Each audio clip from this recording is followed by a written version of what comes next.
गाजियाबाद में लगातार धर्मांतरण के मामले सामने आ रहे हैं। जहां हाल ही में गाजियाबाद ने 4 आरोपियों को गिरफ्तार किया है, तो वहीं कुछ ऐसे मामले सामने आए जहां पर लालच देकर धर्म बदला जाता है, तो कहीं ऑनलाइन गेमिंग के जरिए धर्म बदलने की कोशिश की जाती है। तमाम ऐसे मामले सामने आए और ऐसे में ही गाजियाबाद पुलिस ने एक आरोपी को गिरफ्तार किया है। इस वक्त मैं गाजियाबाद के खोड़ा थाना इलाके के एक कोचिंग सेंटर पर मौजूद हूँ। तस्वीरें मैं आपको दिखा दूँ।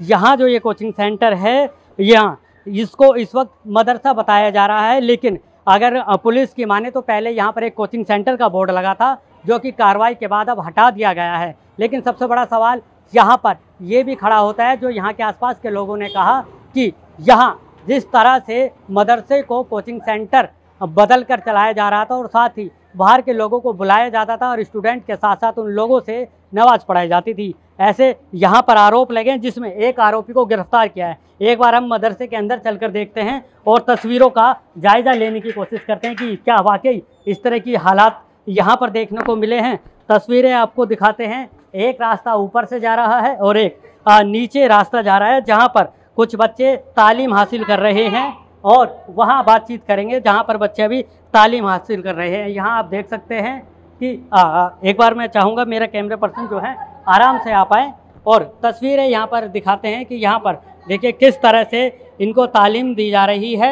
और यहीं से एक आरोपी को गिरफ्तार किया गया है और उस पर ये आरोप लगाया कि वो लोगों के और ख़ास तौर पर कुछ ऐसे बच्चे जो ख़ास तौर पर विशेष समुदाय से संपर्क नहीं रखते हैं, उनसे भी धर्म बदलवाने की बातें की जा रही थी और उनसे नमाज पढ़वाई जा रही थी, जिसके बाद यहाँ के लोगों ने आरोप लगाया और जिसके बाद यहाँ कार्रवाई हुई है। अब तस्वीरें आपके सामने हैं। ये पूरा जो मदरसा है, इसको बाकायदा कोचिंग सेंटर के नाम से चलाया जा रहा था और सूत्रों की माने तो यहाँ पर पहले LIU की टीम भी पहुँची थी, जिसने यहाँ पर कार्रवाई करते हुए इसको बंद कर दिया था। लेकिन उसके कुछ महीनों बाद ये दोबारा से शुरू हुआ है और अब तस्वीरें अब आपके सामने हैं।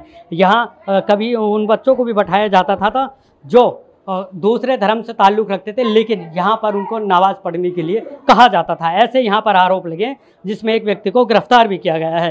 तस्वीरें आपके सामने हैं। न्यूज़ 1 इंडिया पर ये तस्वीरें आपको दिख रही हैं।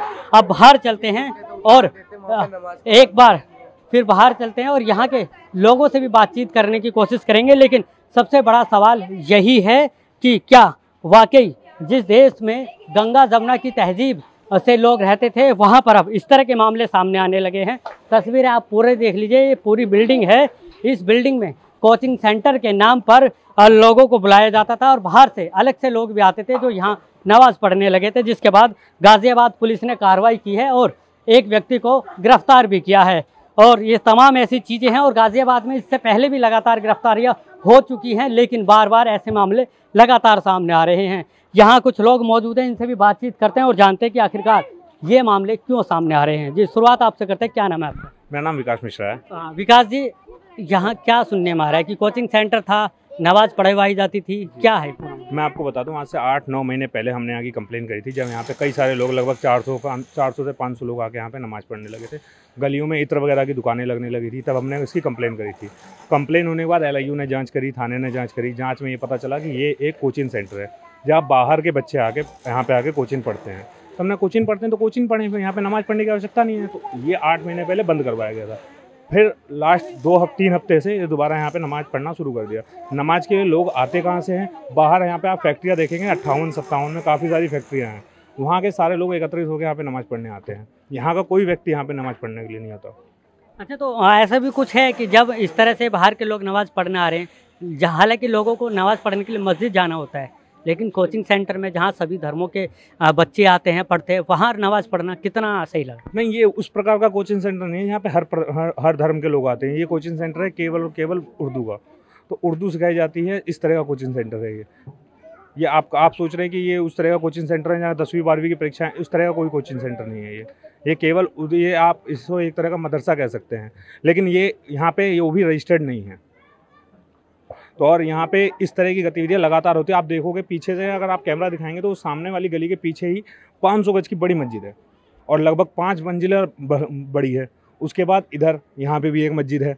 आपको ज़्यादा दूर जानी नहीं पड़ेगी। यहाँ लगभग 1 किलोमीटर के दायरे में लगभग 4 मस्जिदें होंगी, फिर भी एक नई मस्जिद की क्या ज़रूरत पड़ गई, नई जगह की नमाज़ पढ़ने की क्या ज़रूरत पड़ गई।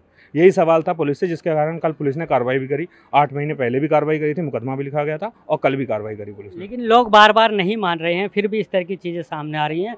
आपसे जानना चाहेंगे, क्या नाम है आपका? मेरा नाम अखिलेश दुबे है।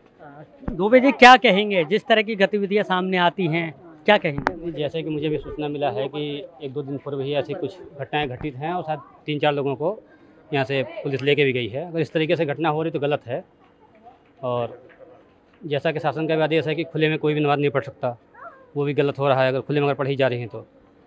बाकी अगर पढ़ना ही है तो इससे मेरे ख्याल से गली पीछे की ही, जैसे बता रहे थे अभी कि पीछे ही मस्जिद है, तो वहाँ काफ़ी स्पेस है, वहाँ पढ़ा जा सकता है, ऐसा कोई वो नहीं है दिक्कत जी।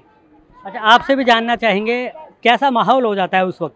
आप भी यहाँ रहते हैं, बच्चे भी यहाँ रहते हैं, कैसा माहौल हो जाता है जब जिस तरह की चीज़ें सामने आती हैं? हमें इस माहौल का क्या है, देखिए इसमें आपके पास मस्जिद है इतनी बड़ी है, आप मस्जिद में जाके नमाज़ पढ़िए, रोड पे पढ़ते हैं, आने जाने में लोगों को दिक्कत होती है, इससे माहौल ख़राब ही होता है। आपको ये सरकार का भी आदेश है कि यहाँ पढ़ना है, रोड पे पढ़ना अलाउ नहीं है, आप फिर भी यहाँ पढ़ रहे हैं तो ये तो गलत है ना। फिर आप बिल्कुल, देखिए तमाम चीज़ें हैं, लेकिन सबसे बड़ा सवाल यही है कि जिस चीज़ के लिए कोचिंग सेंटर को बनाया गया था, वो गतिविधियां यहाँ पर नहीं देखने को मिली हैं, जो यहाँ के लोगों का आरोप यहाँ पर देखने को मिला है। एक बार फिर हम अंदर की तरफ चलेंगे और एक बार फिर से अंदर जाकर जो यहाँ इस वक्त बच्चों को जो तालीम दे रहे थे उनसे भी बातचीत करने की कोशिश करेंगे और देखते हैं कि क्या होता है। यहाँ देखिए, इन्होंने गेट लगा लिया है और गेट बजाने पर भी अब ये गेट नहीं खोल रहे हैं। ऐसे में सबसे बड़ा सवाल ये भी है कि अगर वाकई ये लोग सही हैं तो इनको गेट लगाने की क्या आवश्यकता पड़ी। तस्वीरें यहाँ पर आप देख लीजिए, यहाँ जो बोर्ड लगा है उसको आप देखिए, यहाँ तमाम सारी चीज़ें यहाँ पर लिखी गई हैं, लेकिन सबसे बड़ा अब जो यहाँ हम गेट बजा रहे हैं, गेट खटखटा रहे हैं कि ये बाहर निकलें, तो यहाँ पर ये बाहर निकलने के लिए तैयार नहीं है और अंदर की तरफ बच्चों को भी एक तरह से कहा जा सकता है कि कैद करके रखने की कोशिश कर रहे हैं। और ये तस्वीरें हैं, और सबसे बड़ी बात जो एक मामला यहाँ पर खुलकर सामने आया है कि यहाँ ये जो मदरसा चल रहा है वो पूरी तरह से इल्लीगल है, क्योंकि इसका किसी भी तरह का कोई रजिस्ट्रेशन नहीं है। अब ऐसे में सबसे बड़ा सवाल ये भी खड़ा होता है कि अगर आने वाले समय में यहाँ किसी भी प्रकार का हादसा होता है तो उसकी जिम्मेदारी कौन अधिकारी लेगा। एक बार फिर गेट बजाने की कोशिश करते हैं, अगर कोई है तो गेट खोलने की कोशिश करें, लेकिन चलिए देखिए गेट बजा रहे हैं। अब जैसे भी कोई आता है तो उनसे बातचीत करने की कोशिश करते हैं, लेकिन तस्वीरें आपके सामने हैं। लगातार इस मदरसे में अंदर लगभग 50 बच्चे होंगे, लेकिन गेट बजाने के बाद भी गेट नहीं खुल रहा है। ये तस्वीरें आपके सामने। अब यहाँ से आप अंदाज़ा लगा सकते हैं कि अगर आने वाले समय में कोई भी बड़ा हादसा होता है तो उसके जिम्मेदार यहाँ कौन होगा, जबकि मदरसा पूरी तरह से यहाँ पर अब जो चल रहा है इल्लीगल तरीके से है, ना ही कोई उसका रजिस्ट्रेशन है, ना ही उसका कोई ब्यौरा सरकारी खाते में दर्ज है। अपने सहयोगी विनीत के साथ में जितेंद्र गौतम, न्यूज़ 1 इंडिया।